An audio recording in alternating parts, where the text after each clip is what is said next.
Halo, jumpa lagi dengan Kriskop Enterprise. Halo, selamat hari Minggu dan juga salam sehat buat teman-teman semua dimanapun kalian berada. Tidak bosan-bosannya Bu berharap kalian kita semua dalam keadaan sehat walafiat dan keadaan happy supaya kita bisa segera menyambut 11 di pertandingan antara Indonesia menghadapi China di Gelora Bung Karno.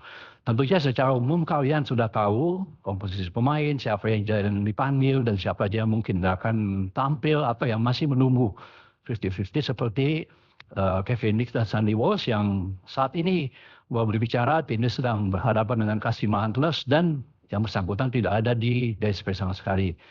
Tapi kita nggak mau bahas soal itu, kita akan bahas kali ini diskusi juga soal siapa yang kira-kira akan pantas menggantikan Marcelo Ferdinand dan juga Rafael Ragnarson. Seperti yang kita ketahui semua, dua pemain ini memang sudah confirm tidak bisa tampil karena Marcelo Ferdinand mengantongi kartu kuning dan Ragnar karena sakit. Ya memang ada satu lagi pemain yang juga dipastikan tidak bisa tampil yaitu Martin Paes di pertandingan lawan China, yaitu karena sama juga akumulasi kartu kuning. Tapi kita akan bahas pengganti dari Ragnar dan Marcin, kira-kira siapa. Nah sebelum kita ke bahan diskusi tersebut, gue mau mengupdate juga soal penampilan dari Martin Paes yang kemarin juga baru main, belum lama ini mungkin 24 jam yang lalu, berhadapan dengan Seattle Sounders. Masih dalam MLS tentunya. Di pertandingan tersebut sebenarnya Martin Paes tampil sangat baik ya, bukan gara-gara dia pemain Indonesia, tapi memang bagus.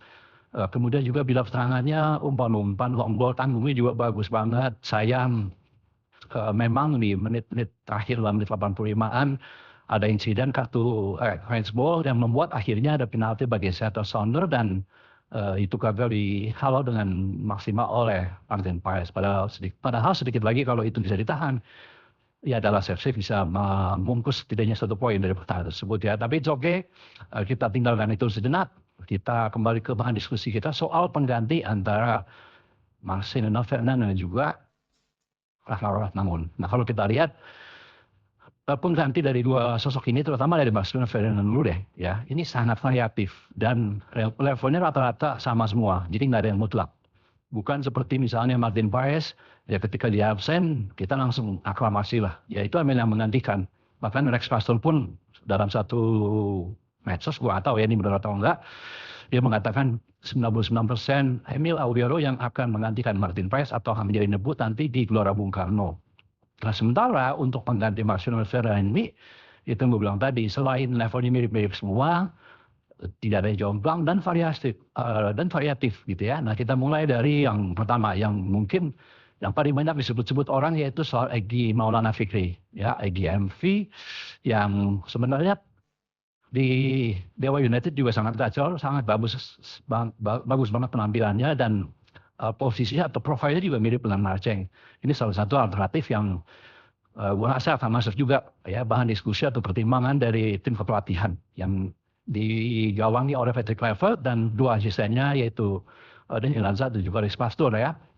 Jadi Egy ini sangat punya potensi untuk menggantikan. Dia punya kecepatan, dia juga biasa bermain kaki ke kaki gitu. Jadi dia memenuhi kualifikasi lah begitu ya. Itu yang pertama. Yang kedua yang menurut gue juga bisa menjadi kandidat adalah Elino Renders awalnya. Tapi mengingat kita ada krisis di sisi kanan pertahanan, yaitu dengan kemungkinan ya, ini kemungkinan absennya Kevin Nix dan juga Sandy Walsh, maka bukan tidak mungkin Elino Renders yang nanti akan mengisi posisi kanan, sehingga dia tidak bisa menggantikan posisi sebagai AMC. Sebenarnya pemain ini kan versatile ya teman-teman ya, walaupun dalam beberapa laga terakhir di PEC Zwolle dia lebih banyak bermain sebagai bek kanan, tapi dalam beberapa kesempatan dia pernah bermain sebagai MR, bisa bermain sebagai AMR, dan juga pernah bahkan bermain sebagai AMC dan juga striker walaupun occasionally. Ya gue lupa ada satu pertandingan saat itu tim PEC Zwolle itu ingin mempertahankan kemenangan sehingga pelatih menaruh dia sebagai striker untuk serangan balik, itu ya untuk memanfaatkan tingginya pertahanan lawan. Jadi dia pernah nih main di beberapa posisi. Jadi mungkin aja dia menggantikan posisi Marceng, tapi itu tadi apakah Sandy Walsh bisa back in time sehingga dia bisa memerankan peran sebagai AMC atau ya mau nggak mau Elino Renders ditempatkan sebagai RB yang membuat akhirnya kita harus mencari pengganti dari Marceng dari pemain yang lainnya. Alternatif ketiga yang juga mungkin atau mencuat sebagai pengganti Marceng adalah Jakob Sayuri. Betul sepanjang hidupnya mainly dia bermain sebagai kanan luar lah, bek kanan, sayap kanan, bahkan juga penyerang kanan. Masih ingat umpan apa ikoniknya ke Marcelo Ferdinand ke golnya ke gawang Rafael Lazia, itu kan dia sebagai AMR. Begitu. Tapi kalau kita sedikit flashback ke Liga 1 yang baru saja selesai dan Persib juara aja selamat hari ini melakukan pawai ya di Bandung dan sekitarnya. Siapa tadi gua sampai lupa ya, si Yamo Sayuri ya. Ini dalam satu momen ketika kita masih ingat lawan Maluku United lawan Persis Solo. Saat itu Coach Imran Namu Maruri memplot dia sebagai ANC, penyerang lubang. Dan it works very, very, very well. Bukan hanya soal 3 gol dalam 8 menit, tapi bagaimana dia melakukan tekanan, mempressing, passing, membuka ruang, mengisi ruang, dan sebagainya. Dan ini sering saya ungkapkan dalam beberapa kesempatan, berbicara langsung dengan Coach Imran, dia memang sudah melihat potensi ini sejak lama. Dan dia mencoba itu dan berhasil. Gitu. Jadi ini juga tempting juga nih, menggoda juga bagi Alex Pastor dan Peter Kluivert dan dari Nazat untuk mungkin apa kita coba ya, dia sebagai AMC. Ini kan mungkin memungkinkan saja begitu ya. Nah alternatif keempat menurut gua, yaitu memasukkan Ricky Kambuaya. Nah lantas bagaimana nanti komposisinya? Kalau menurut gua, Ricky Kambuaya nanti akan berperan sebagai MC. Ya, sementara Joe Messi kan sudah firm lah ya, kita sepakat di sebagai DM. Nah, Tom Hai nanti akan lebih didorong ke depan sebagai penyerang lubang. Nah, ini juga menarik ya, karena di Kambuaya sama juga dengan Egy dan juga Septian di Dewa United ini tampil sangat stabil dan di GBK pun pas kita ngalahin Bahrain 1-0, dia main cuma mungkin 19 menit ya, gue lupa. Pokoknya dia perform lah bagus gitu. Ini bisa juga gitu. Jadi kita menebalkan lini tengah kita sekaligus untuk menyekat kemungkinan besar counter attack yang akan diusung oleh China. Dan di sisi lain Tom Mayer yang lebih didorong ke depan, nggak usah terlalu capek ngejar bola dan bisa memberikan passing-passing akurat ala dia lah yang kita lihat sepanjang musim ini di Harbour City sangat ciamik lah ya. Nah itu kira-kira ada 4 kandidat menurut gua ya. Gua nggak tahu apakah ada lain lagi komposisi ataupun pemain yang punya potensi untuk menggantikan Marcelo Ferdinand. Ya, sekali lagi nanti tinggalkan komen kalian di kolom komentar naskah. Sekarang kita geser ke satu posisi ya yang ditinggalkan oleh Ragnar Mahmud. Jadi sudah confirm 99,9% Ragnar tidak akan bisa main karena karena sakit ya. Dan ini tentunya menjadi kerugian tersendiri. Jadi kita kehilangan di second line nih.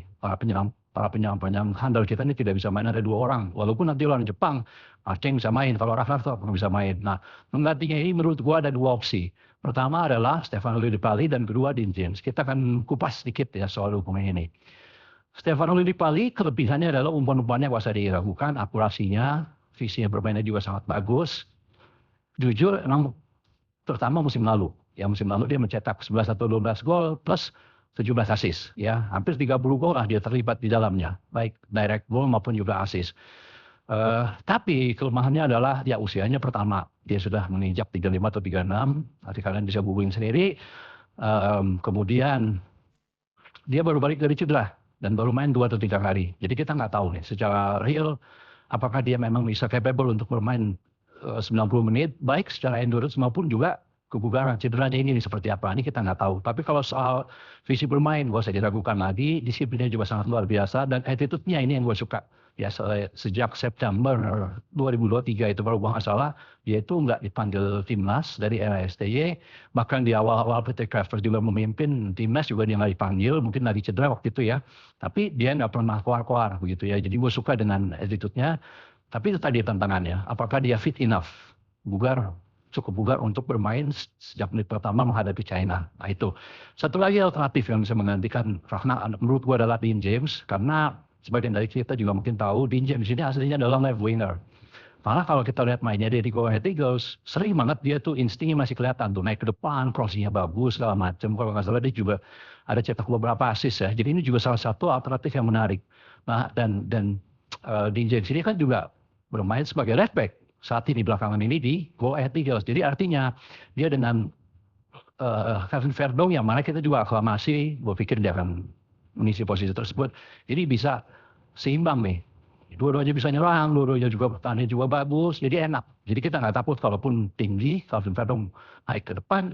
Ada Dean James yang soal waktu kalau memang harus make up, dia punya kemampuan untuk itu. Gitu. Jadi ini menarik ya, karena Kalau beberapa daerah lain, gua rasa kita firm lah seperti Trio Jaya Itse, Sapnar dan juga Rido, gua rasa itu nggak akan tergantikan.